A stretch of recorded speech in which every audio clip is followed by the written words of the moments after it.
أشهد أن لا إله إلا الله। আমি আপনাদেরকে শয়তানের একটা চালাকির কথা বলছি, শুনুন। মনে করুন আপনার অফিসে যেতে দেরি হয়েছে এবং দেরি করার জন্য আপনার বস রাগ হয়ে আছেন। অফিসে আরো অনেক মানুষ আছে। আপনি এরকম সময় কি করেন? আপনি সকলের নজর এড়িয়ে নিজের টেবিলে গিয়ে বসেন। আপনি তখন বসের সাথে দেখা করতে চান না। অথবা মনে করুন একটা বাজে রিপোর্ট কার্ড নিয়ে আপনি বাড়ি ফিরলেন।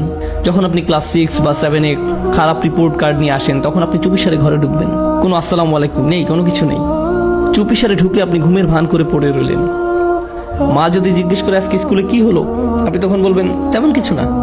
আপনি যখন কাউকে হতাশ করেন তখন তার থেকে দূরে দূরে থাকে, এটাই স্বাভাবিক। এই ক্ষেত্রে যখন আমরা অশ্লীল কাজ করি, নিজেদের উপর জুলুম করি, তখন আমরা কাকে হতাশ করি? আল্লাহ আজ্জা ওয়া জাল্লাকে। আপনি আল্লাহকে অসন্তুষ্ট করেন, শয়তান তখন এর সুযোগ নেয়। আপনার কাছে এসে সে বলে, তুমি এখন আবার সালাহ পড়তে যাবে? ভণ্ড, তুমি এসব অশ্লীল কাজ করে এসেছো, এখন আবার একটা ক্লাস করতে যাবে? এখন তুমি ইবাদত করতে যাবে? তুমি তো দুমুখ মানুষ। তখন সে বলে, হ্যাঁ আমি তো দুমুখ মানুষ, আমার সালাহ পড়া উচিত হবে না। শয়তান আপনার গুনাহের সুযোগ নিয়ে আল্লাহর কাছ থেকে আপনাকে আরো দূরে সরিয়ে রাখে। আপনি তখন আল্লাহর সামনে দাঁড়াতে বিব্রত বোধ করেন। কিন্তু একজন সত্যিকারের মুত্তাকি যখন ভুল কিছু করে, তৎক্ষণাৎ সে কি করে? সে আল্লাহকে স্মরণ করে। যাকারুল্লাহ ফাস্তাগফিরু লিযুনুবিহিম। তারপর তার আল্লাহর কাছে ক্ষমা চেয়ে নেয়। এখানে জুনুব শব্দটা দিয়ে পাপ বোঝানো হচ্ছে, যা এসেছে জানাব থেকে। জানাব দিয়ে মূলত বোঝানো হয় এমন একটা পাপ যার কারণে আপনি অসম্মানিত বোধ করেন, এমন কোনো কাজ যার কারণে আপনি লজ্জিত, বিব্রত। আর তারা আল্লাহর কাছে ক্ষমা প্রার্থনা করে তাদের কৃত লজ্জাজনক কাজ থেকে। ওয়া ইয়াগফিরুয যুনুবা ইল্লাল্লাহ। আল্লাহ ছাড়া আর কে গুনাহ ক্ষমা করতে পারেন? আপনি আর কার কাছে যাবেন? কোথায় যাবেন? আল্লাহ ছাড়া আর কে জানে আপনি আর আমি কি কি ভুল করেছি? আমাদের গুনাহের খাতায় বহু জিনিস আছে যা আল্লাহ প্রকাশ করেননি, শুধু আল্লাহই সেসব জানেন। সেসবের জন্য আল্লাহর কাছে আমাদের ক্ষমা চাইতে হবে।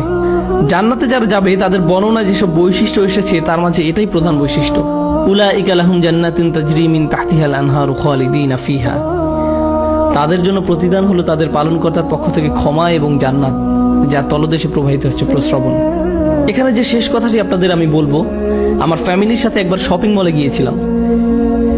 সেখানে এক মা তার ছেলেকে ভীষণ বকা দিচ্ছিলেন, আর ছেলেটা চিৎকার করে কাঁদছিল। মা ছেলেকে কষে একটা চড়ও বসিয়ে দিল। কিন্তু আপনি জানেন বাচ্চাটা তারপরও কার কাছে গেল?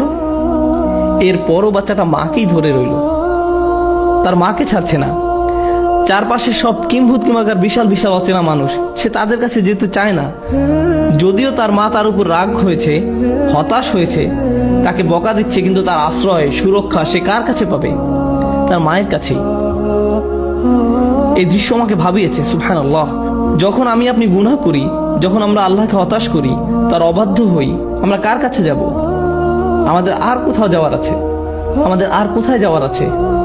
তাই আমরা আল্লাহকে অসন্তুষ্ট করলেও, আর আল্লাহ আমাদের যেমন দেখতে চান তেমন আমরা হতে না পারলেও, সত্যিকারের মুত্তাকি কখনোই আল্লাহর উপর আশা হারায় না। আল্লাহর উপর আশা হারানোর অনুমতি তিনি আমাদের দেননি। লা তাকনাতু মির রাহমাতিল্লাহ। সত্যিকারের মুত্তাকি কখনোই আল্লাহর উপর আশা হারায় না।